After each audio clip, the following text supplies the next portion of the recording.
Sasa hapa nilipopeleka hii dawa unaiona, tuanze hapa chini watu waione vizuri, kuanzia hapa kwenda hivi. Hii dawa mtu wako akiwa na ugonjwa wa kidini, ana ugonjwa wa kidini, wengi wanafanywa upasuaji, wengine wanapelekwa Take huko Uturuki, wengine wanapelekwa India.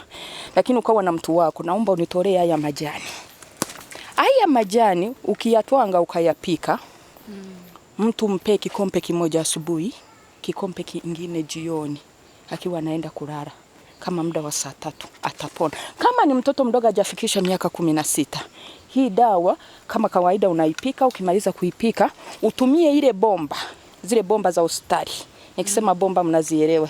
Hizi zenye wanawekaga sindano, wanatoa dawa. Sasa hiyo bomba unatumia kwa hiyo dawa kuweza kumpea dozi mtoto akiwa na ugonjwa hiyo. Hii dawa itamsaidia milele na milele. Mkaeni salama.